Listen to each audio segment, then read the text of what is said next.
assurance enu ye se chi badwumaku ye no ya te se asorobo no fa yonko akotokro de enka soroda ye was special ice mineral water ensu papa bi wonam krom na senskom de waje bako a na akumunsuo ama ho atwo ukomunsuo adwo special drinks awodo ni nyina ewodwom ene eya fofi de anase na wotwe wieye aya no apa bi ewodwumadie no ase na ma wonso aye special enyumaku eso masene no na ne edimu akote no ebi anie oswafo na hwensa ase ne obade ne paso ade atodwa se okwa santi mantem magalam se no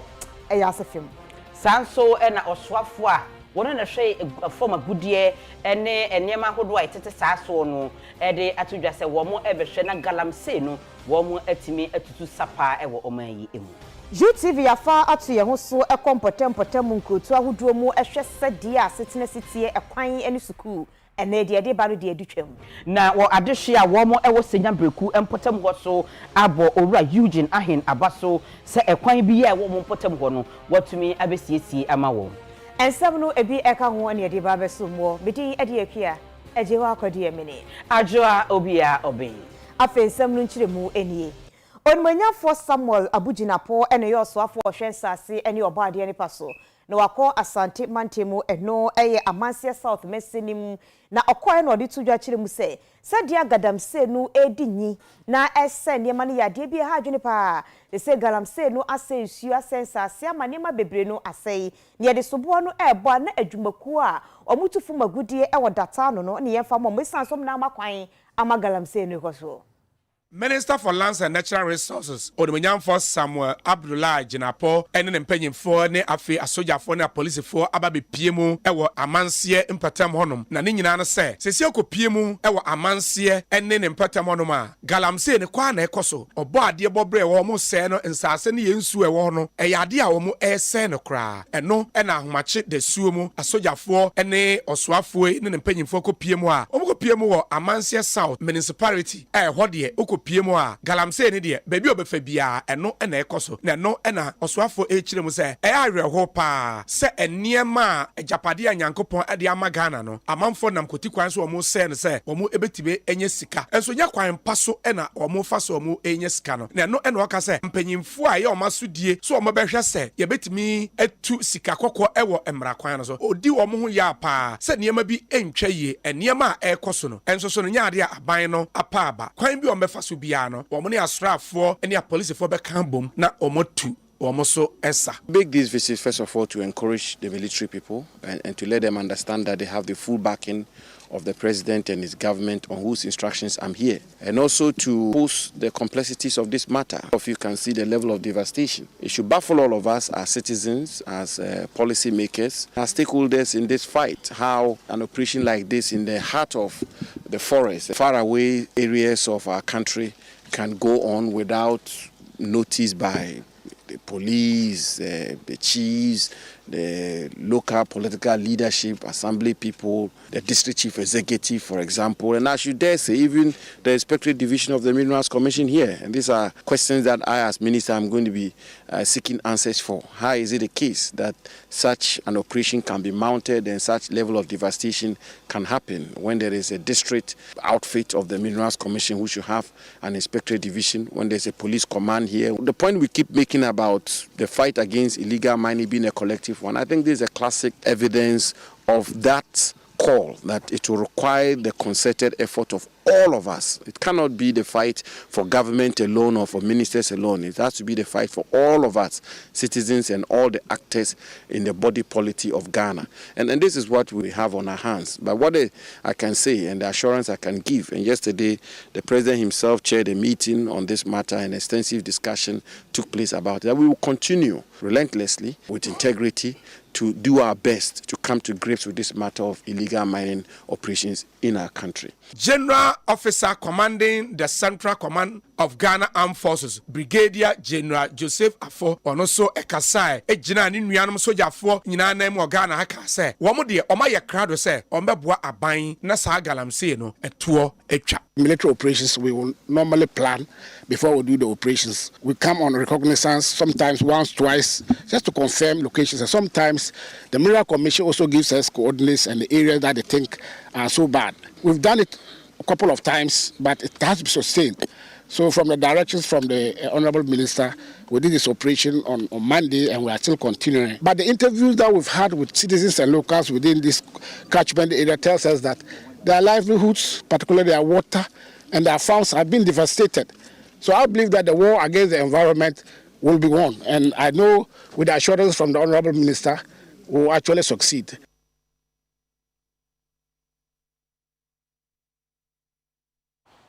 Na wogalamse kun ya ho eno so afo hwe nsase ene oboade ne pa atwa ye ho ahia so Honorable Samuel Abujinapo asan ede ato asoafo mo hwe mantama hodo no anim afeso aban crash mpanimfu a wo mo ewo ho eye chief executive officers no o de ato wo mo anim se wo mo enhwe mo afse galamse kun no enye nipa ba ko ne sese wo kun eno nti wo mo emo na chidom ye ntimi entu ase na ye mo ye nsase ene ye kwaye ahodo no ho eban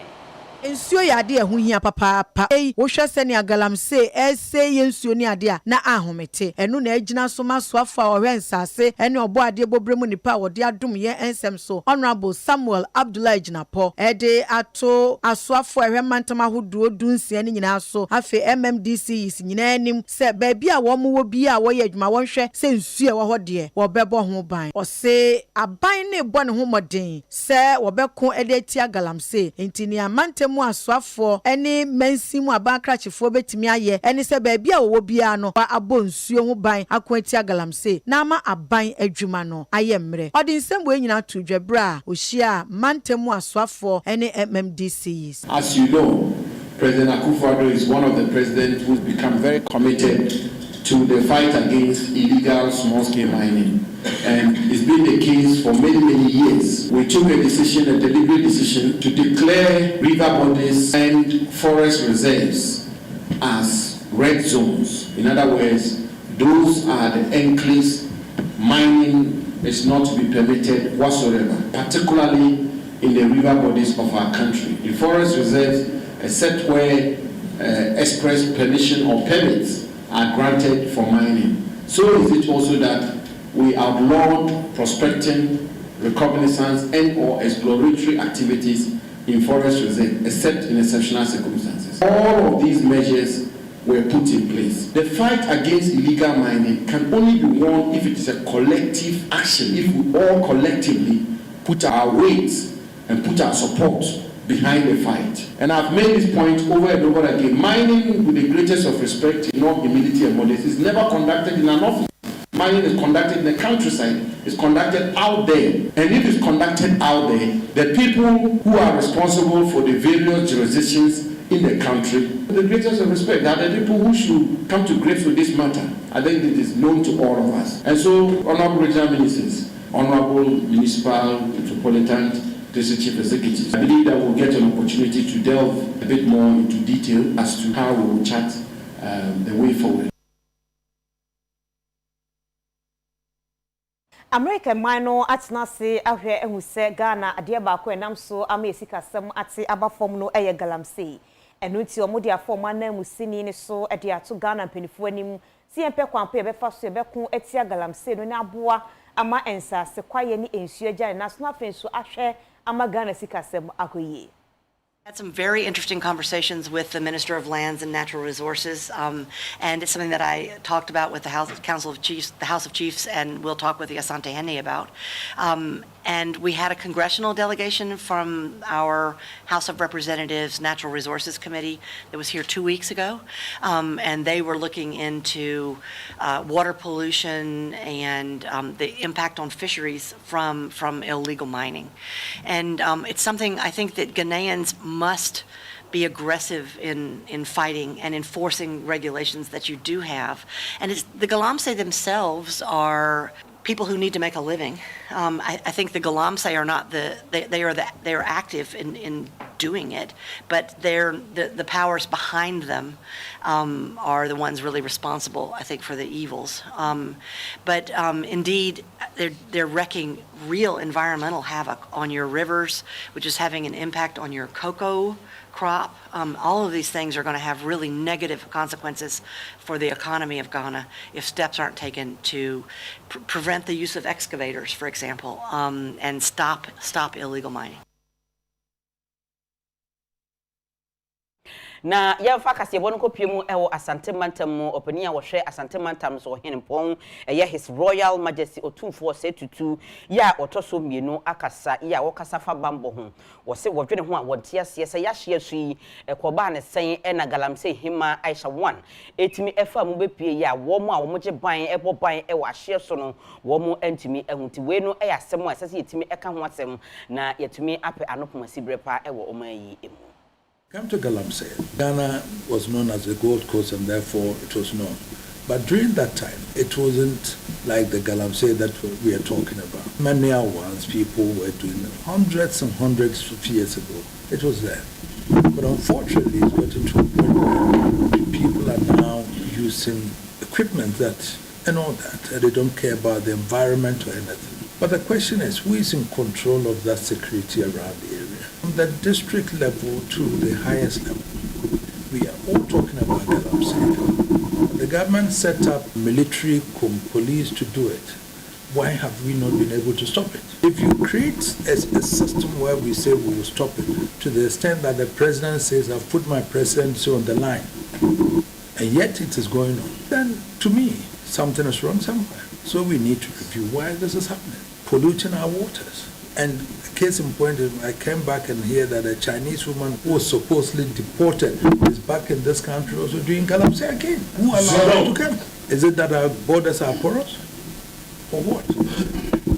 So what happened? And people know who are doing the Galamsey. They know the people are working there in the communities with those people. Unfortunately, unemployment may be the problem. Fine, but that is not to say that we have to destroy environments. But to me, why can't Galamsey be stopped? Because I'm sure people are also involved, that they know have some authority somewhere that I don't think that should be the case. US aban anam senior Ghana ha US ambassador to Ghana Obasima Virginia Palmer eso ekasai echiremu sei. We look forward to being able to discuss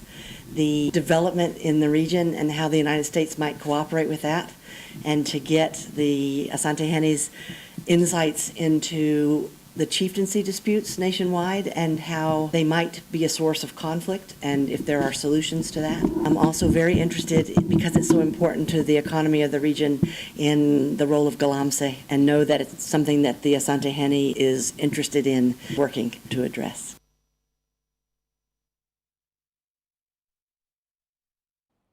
Yejina we se so ahome abayaba kasebo no ensi yebeto aso ama yesrew engo bebia.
abusuafo ma ye ho akwa aba ye to akasebo no eso ye ko mfimfiri mantemu eye assembly ene ne mpotemu na enkra yensa ka afiri wono mu ene se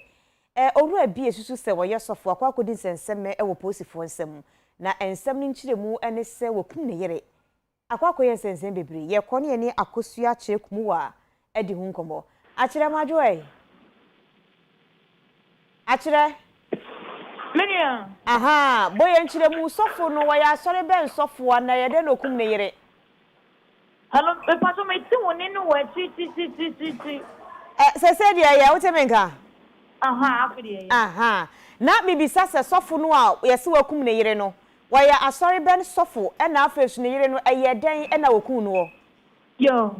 Menia ba me da se. So me be pie mu awoye asin breku a. Eno ewo asin of men's mo finfin matomo ye a.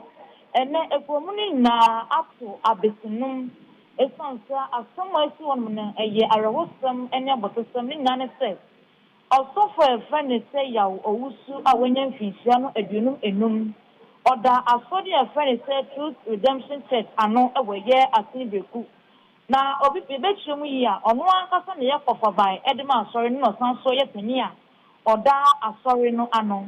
Na enu ada wonom ewo honomo ena ne ho kanni dada wono no ejai eye mami Victoria owusu a wono so enya mfisia no aduonum baako edin ya dodo na dinu awoye asin beku krom honomo eye Nana Brewer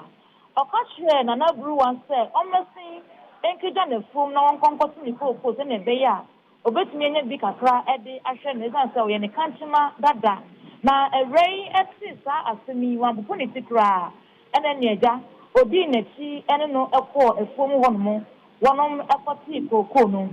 na edru bra ewo so wonom mienu a wokọ efom no sanso brafie no asofui eba mame Nana Brewer enka no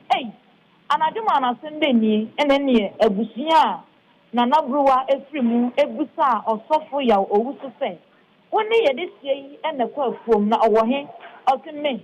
mode je me na kọ efom na nso ni hu no because na woni pa na meboa na ensemi pa ye na eni aye nyan no ena Nana Brewer ebusuafo ede asemi kodan aposifo ema aposifo wonom ewo asin beku ekoso owura ya owusu epan chi de ede ni kokosemu na omo de kokosemu enra dano na nya sanketua mebuna wonom ewo asin beku so tra wonom tra no na owura no sabi oni samfon santantan emfa nchomesan se Nana Brewer woni ne nakọ afuom enti baby a wodi oba na fa no so wan kwa nkofo na ma eni wonom ne won betsi na wayam ene nya nketenkete wo honom eno nam so aposifo a wonom ewo asin beku esan so fra aposifo wonom ewo asin fo su beka wom ho ena wonom di abranche de fra asin beku kokopie mu ewo ye asin fa so posti asuyeye na wo hwe se de ne mrante ne nya bro wom taa no ekokodu asin fa so na aposifo enya abotere ebisa owura ise no kura bi ohobia ka se ne be ya wanso oho beto eno na pastor ya owusu eba beka se Nana Brewer no kani dadai mami wadi ne nkwa afini nsem wabra won ekọ efom honomo eno nti won nkọ efom ho oduru won a won modua banchi bi ewo baabi won nkọ kọhwe banchi na no honomo se mami no emu eda honomo empenifo enso tesa no wonom ede asie eye yom kokopie mu awo eye afuo ni mu na sede aka na mamre mu atie no ewo se kokofa bibisa we na eye musudie eno nti nananom a wonom ewo asin beku eyi apaye ansana wonom enya akwan akwakofa emunu na wonom ko ya nwanwasem a wosene se miniaba ma minu kuntun ena aka eda wonom a etire ne die wonom hwehwe ne baabia wo hutire no enti eno ne ebusa se ada osofo sebi eba no se bia yemfa nipa kwa baabi enye dwumade bi nye sa wo oyade ana ene kumofo bi ka se woso ya sofo die nanso enye so papa na oye nemom no eyade a akwanta no yinto mota afo na akwantre akwanta no oye no so no se enipa kwa baabi ena ode ye sa akwantre no enti sa bedie obepie mu awo ya asin breku ene mpatamu a enne esum kabi ena akata ko ne so ni nyina nyamra nsɛm a pasa ya owusu a dodoɔ na anim sɛ akwankyerɛ papa wayɛ me nuaba ya no se bɔne bɛn ɛna na yire dada no ayɛ no nti a wagye ne nkwa afiri ne nsɛm yi. Hello? Bibisa sɛ wote me nka? Akyerɛ. Papa mo ano nya de ka sɛ san sa ha ni nsi otopanti wanya men. Akyerɛ bibisa sɛ sɔfo ne se bɔne bɛn na yire dada no ayɛ no nti a waku no. Hello? Mami papa wote me nka? Ai mete won ka pa na wote me nka? Papa afi de yen. Aha. Deɛ mebisa ne sɛ sɔfo ya wusu sɛ ne yire dada no ayɛ ne bɔne bɛn nti a waku no yi. Hello? Akyerɛ. Hello akyerɛ. Akyerɛ nte me nka yie na yegusu epusu amane sɛ yensa bɛka no na wɔbatimi akyerɛkyerɛ mu yie na asɛm no deɛ ɛyɛ asefem ɛsɛ wɔkyerɛ yɛ mu ade a papa ne sɛ ɔbaa no ayɛ no na afei no papa no ofiri krom hɔ no mu ana ofiri baabi ɛna aba bɛyɛ sɔfo dwuma hɔ no ma nani aka waware hɔ no mo na wabɔyɛ nkyerɛmu na sɛsi a meka sɛ yi polisifoɔ nsɛm no ɔmo atwerɛtwerɛ no kwadu bɛn pɔte paa na ɔmo de abɔ no egusu epusu amane biem si yensa bɛka akyerɛ kumuwa na yene no edi ho enkomo akyerɛ temenka akyerɛ nyama oba ye beto aso na ne yenko nsɛmfoforo mu ɔmampani abɛde kyerɛ his excellency Dr. Alhaji Mahamadu Bawumia akasa de atudwa sɛ aban ani so di hunu sɛ obetimi atete asukufuo pii ɛwɔ nsano dwuma mu no ɛda so a ɛda nakoma sopa ɛnu nti ɛna schools ya ɛyɛ TVET schools no watete pii anasɛ wabiobio pii ɛwɔ ɔman Ghana mu sɛ da bi ebetimi atete asukufuo ahodoɔ no na atimi aboa ɔman yi daakye. Kumasi Technical University empanyimfo aya amane ne amamre ama omo de Dr. Kwame Adokofo emre bi atwam na ono ena ye emrahye bedwani ewo manhia osa ye Minister for Defense edumre bi kwa no ye Minister for Interior ono ena omo de nasi se onye chancellor emfama suapon no yakasa obi ye chancellor let say suapon na nkasa no empanyimfo a omo hwe ni nyina uyi vice chancellor ne management esiwa panyimpa awota no eye chancellor na no ena Ghana man panyini abedi akire odumonyamfo Dr. Alhaji Mahmoud Bawumia obepiem a wo kasa ene wo kyerɛ sɛ nsanu dwuma ɛyɛ ade ahia paa enti adusua ne yɛfrɛ sɛ technical and vocational education no Ghana man panyin na Nado Dankwa Akufo-Addo ayɛ krado sɛ wo mo ani ɛbɛkɔ ho paa ene nti ene ɔman no edi sika ɛhyem na no ene betuma ma ɔman Ghana ɛbetimi edi yie. It is an honor and a privilege to be here today to witness the investiture ceremony of an outstanding statesman who has become the first chancellor of one of Ghana's finest technical universities, the Kumasi Technical University. It is a well-deserved honor. I believe the university could not have picked a worthier leader than you. Your wealth of experience as board chairman of Swami Magazine Industrial Development Organization indicates your in-depth knowledge and already established interest in technical and vocational education. I urge you, Dr. Chancellor, and all the heads of our tertiary institutions to continue to make adequate preparations towards the extensive call for prioritizing technical education in Ghana and beyond. I assure you of government's steadfast commitment and continuous support to the Kumasi Technical University and indeed to all other TVET institutions in the country. The government is committed to investing in technical and vocational education and training infrastructure to meet the needs of industry and changing global standards. It is my expectation and hope that Kumasi Technical University will continue to churn out graduates who are molded to take on the opportunities and possibilities for higher achievement through innovation and creativity in today's technology-led, knowledge-driven global economy, and who will thereby help generate prosperity for the mass of our people in our time. Abraham ya amane ne amamre ewie ya de Dr. Kwame Adokofo edisi so say chancellor no ono so kasai ensem odi tu dwa no eni. Assuming this role, I pledge to provide all the necessary support and assistance to the council, faculty, administration, of the Kumasi Technical University to rise to be one of the topmost institutions for information and communication development and training in Ghana and the wider world. I have confidence in the ability, creativity, ingenuity of the Ghanaian youth. It is my firm belief that with the right type of education and training, our young people can create and achieve whatever their counterparts elsewhere in the world have attained. I therefore regard this call to be Chancellor as an opportunity to help develop the young university students into world-class talent in order to serve Ghana and raise the image of Africa on the world stage. This is my mission. Ekuafo mudo koko kafe na afa nsunkutu anasesha nat no akasa ede eto aban no enim se omuhia moapa omuchem se nansenie mabo ayedin ti se aban ede ebo efa koko nkuto anase emponu kafe no ho eba ya wo mpege mo kakra na omusu kodwom kotade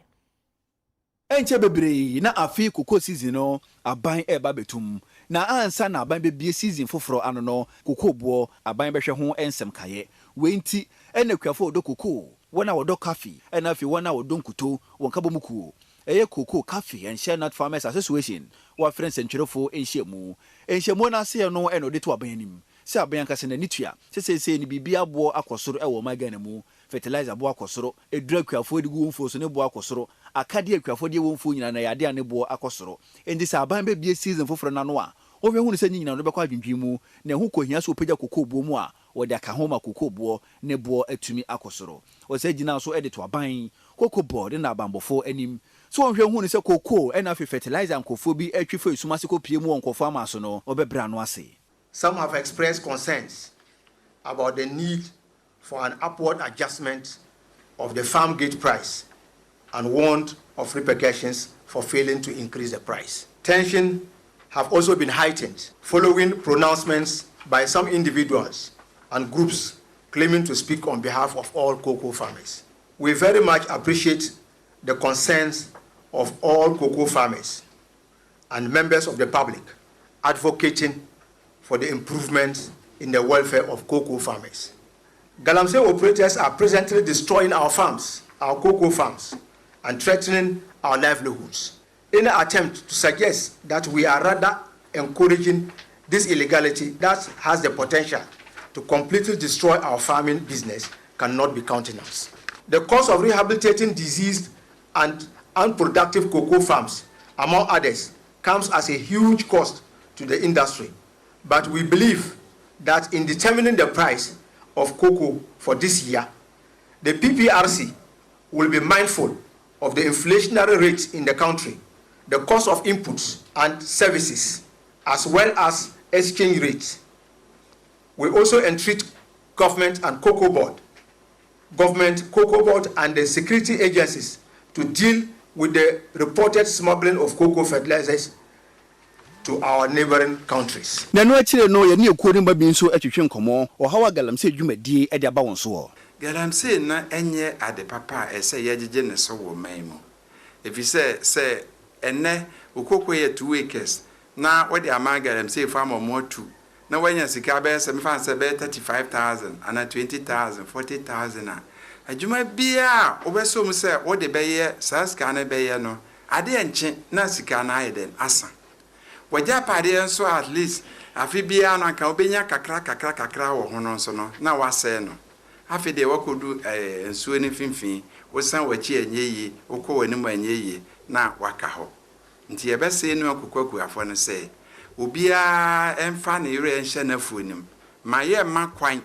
na ye mfa ye koku no emfa ma Galamsey fo ma omo nse ye japade no if you say eda ho maye abanya mbra bia cocoa because you cocoa board sini wa mamu cocoa sini free and you cocoa mamu board free sent cheka for 2 years now kwani no sakoton a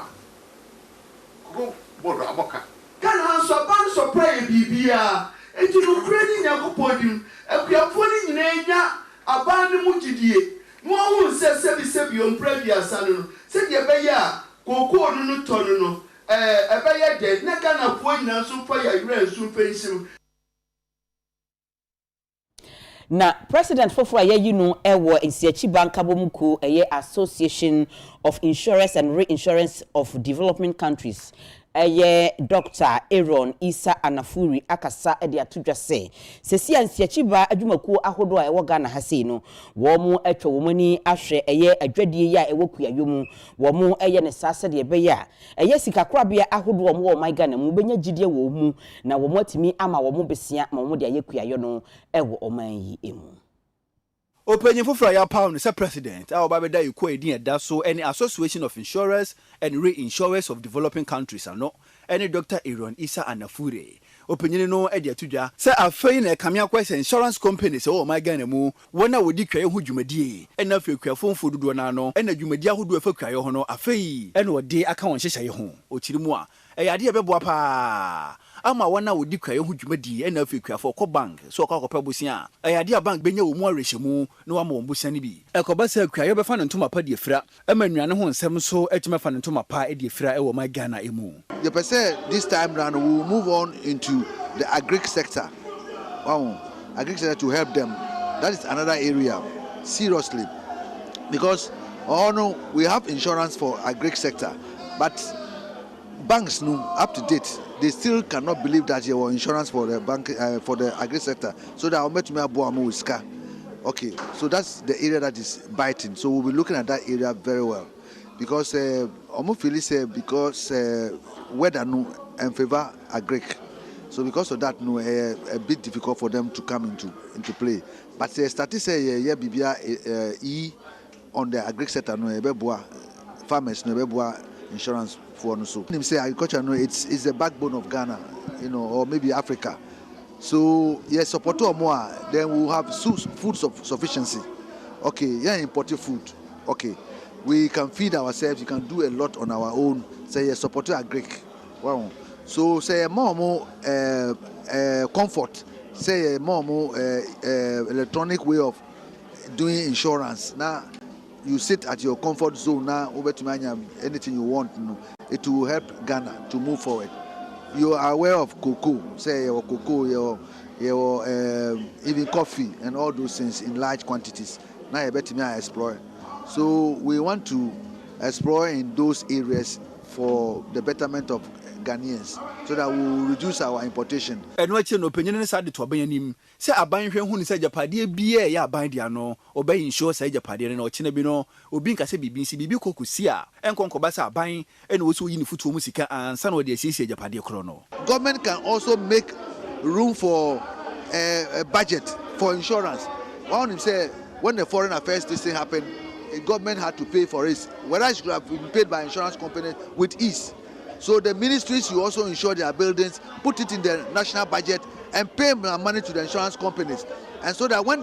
anything happens, and yes, you see you and I our money, it will be the insurance company to do it. There's no risk that is bigger than insurance company. What the more reinsurance, but we are doing captive insurance in Ghana.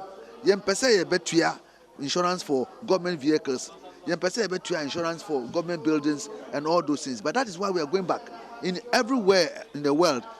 the government will make room for insurance for their buildings, insurance for the content, insurance for the government vehicles.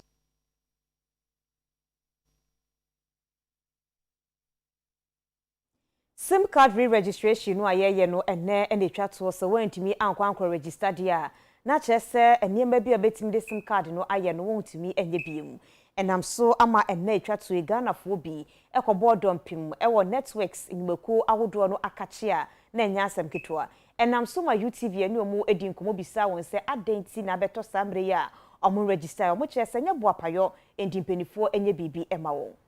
say no say we ni ba no na me to come because of ejuma here so say construction workers inti so ejuma we takwa and before me buy now I say first previous one omo here no na we say na we no time ni ebiti me inti me call baby and the nearest place no omo here we na me call say kwa me Ghana card no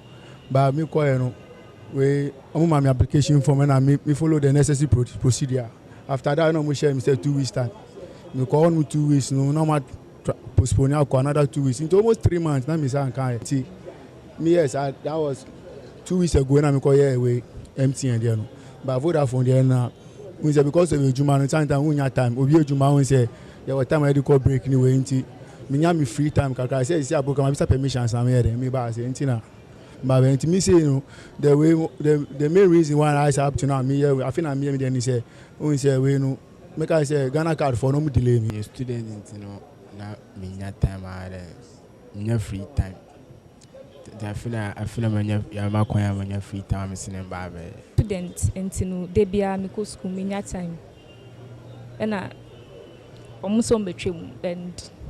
manko school and my baby so they be a minya me way no same because me they register me email me like me be everything on my document everything until omutre mo ebe ha me. Mo fa at least 1 week and count because 1 week there we can still prepare ourselves. But my favorite account there,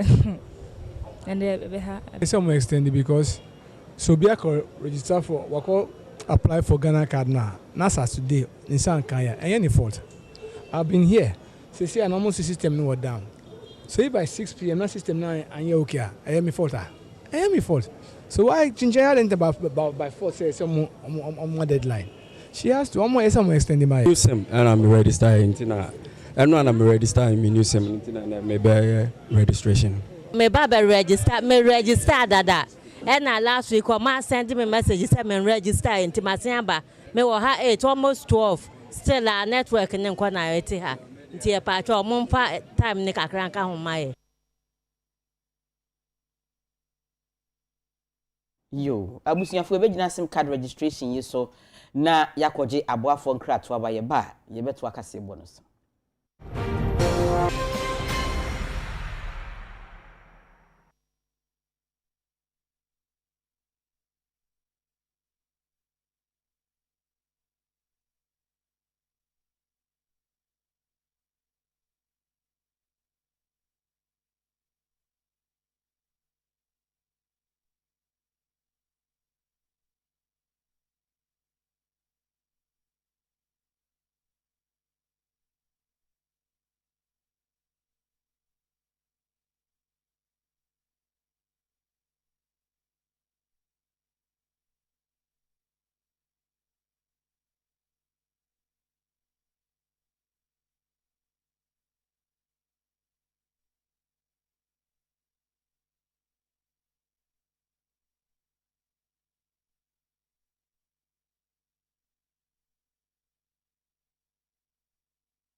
Yama yehu akwaba yetu akase bone so. Yetu aso dia na yeko Electricity Company of Ghana for yeko mchen ECG bet se na wotwe ba kunye ewo nkran krodua ha de akwanya esese nkomutimi ma wo customers ma wo etimi eto anyinam kanea no ayeboachi bidin ewo nkran krodua ha si na nipa dodo no akọ monten se wo nkran ha wo asesa la aje wa amene ti ha si bet se enna bet se ennan nie no ni fie kanea ni ho a chese wo chine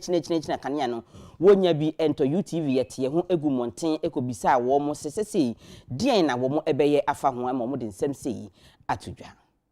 from Monday no opposite ya o ma ba since from Monday o ba ye so mo meter no e bi 24 column enye djuma from 02 column enye djuma and dem asaba me second time ni o ba ya ye se de e betima atokura system ye low enko ya bresa afi kura o san kotwa illegal ye ba ye be chewana question amimi bisa no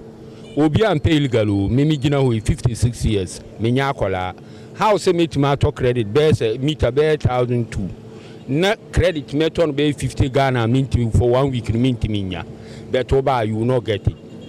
problem are face no obi am pay illegal but ebra e na odi illegal ba efie nko a o me wife kra o nda akwa o ye 3 months ni ndi o mikuta akola small baby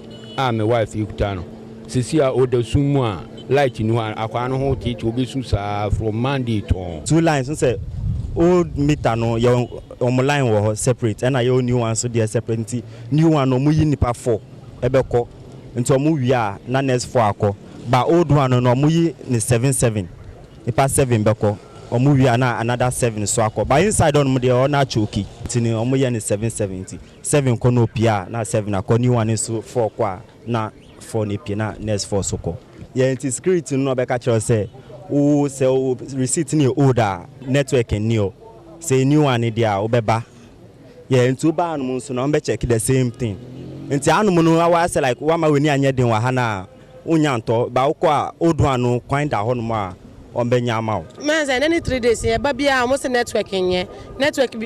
ba yikita yesika ye to light so mo se network nye ti ye pese o man no papa no onhwe no onye unye maye because ye bre well obi wa back to wa obedo ohwumenye me light na 70 na me bae na me be hu say yes say ma block ye ya ba ma twe 530 ya fe ya te ya sa omo si ye ntwen ebo 8 omo bi gate no afa omo si ye na ekuta card ne ye ntwen ya tena ma sa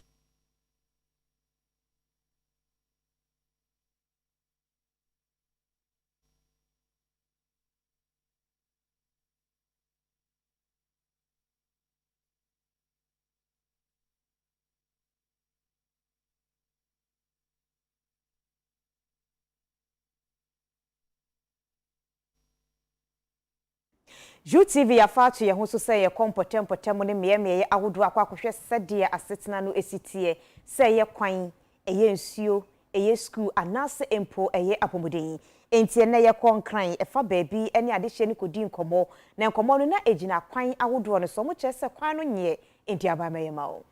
akwatempo ahodo bi a UTV kasebo ye tam ye camera eto ye kon ho ekokopie mu wo so kokохwete bia ekwan no ewomu bi ene Aveno Kaneshi Odoko Malam Highway and now fear kwan keka ho na hyenkafo bia wode won hyen efa kwan yi so and afia manfo bia otetempatem ho no be na omokasa na wochiri mu a te bia wona kwan no mu no enso ni ketekete mpusei wonim sa wo pentem to Africa no obehwe na kwabrane namfom na wabesan ka no ho kyese kwan ni nyaka no kwan nya de etumi ko enkanka ne sensu ato kwan so ko asa be wotwe kwan na so no wanam so eno to ohia mpenfo mu a moto we da ha nyenne madam kobe so many years ni kwan we da ha mo yeye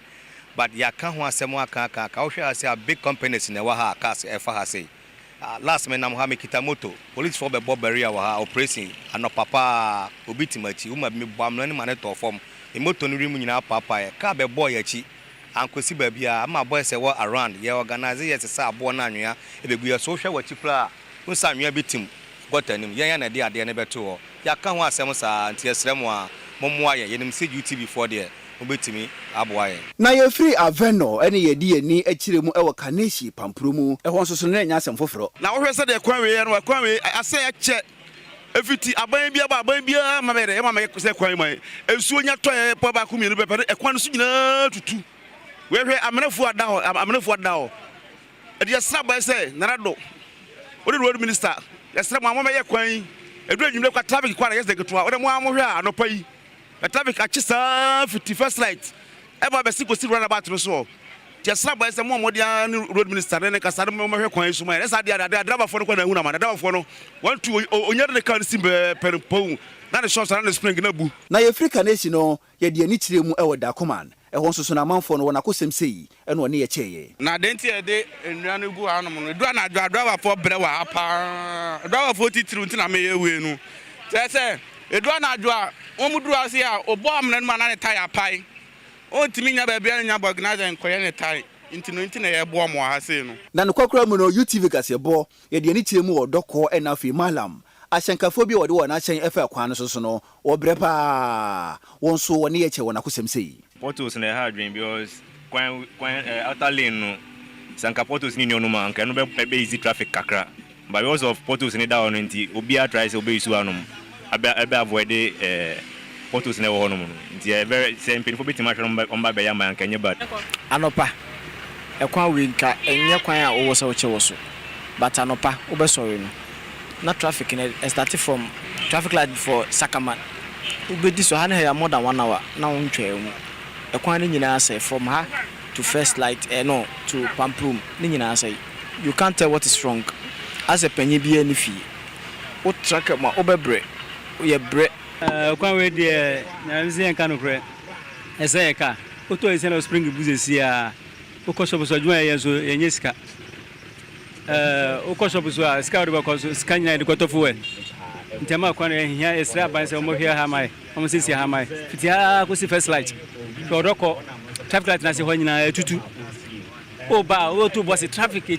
traffic o be 1 or 2 hours 3 hours entimi ko ma o fi kaso ba right side of the Malam Junction bus stop wa ehona ejina yi ehon portos e wo ha no emma nipa bra ka bom manfo e bi sofu portos no de abon moto o sofu portos no da bonipa nipa ntumi ntwa komo ha overhead bi ani ha amma ha ye bre papa na ha so e baby a o fi Cape Coast ke takrade libo baby a ha na nipa mo komade ha no mo nyina si mo kotam ha nyina mo si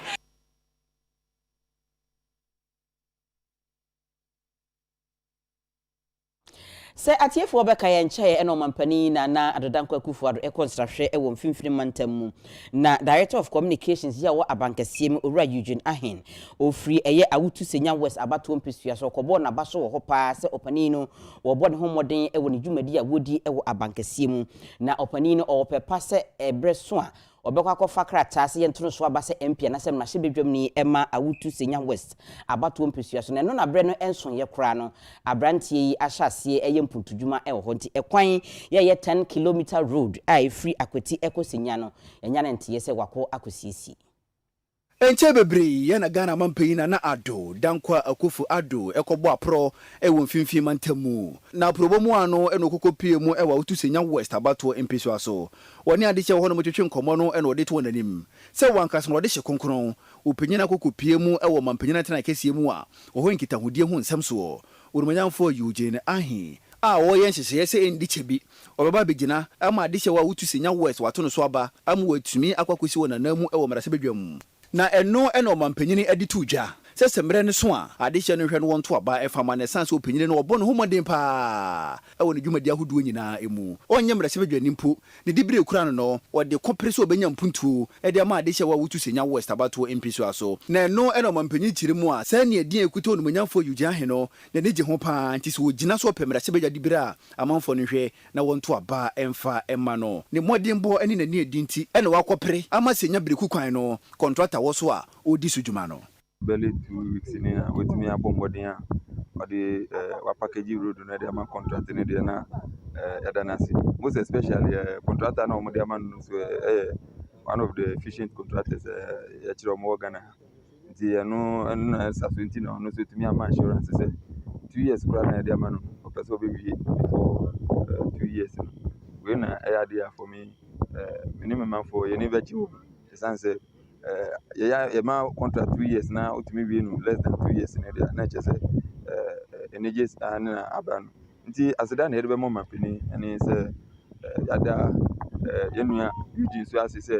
ono so ma omampani be obeka say o man pressure say yakwan ombomboden ana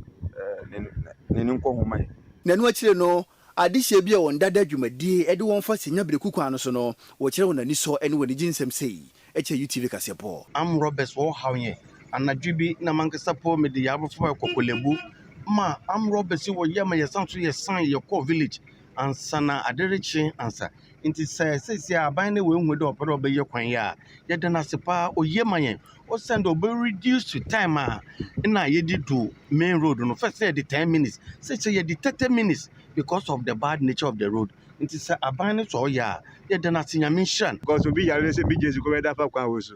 mutum pa so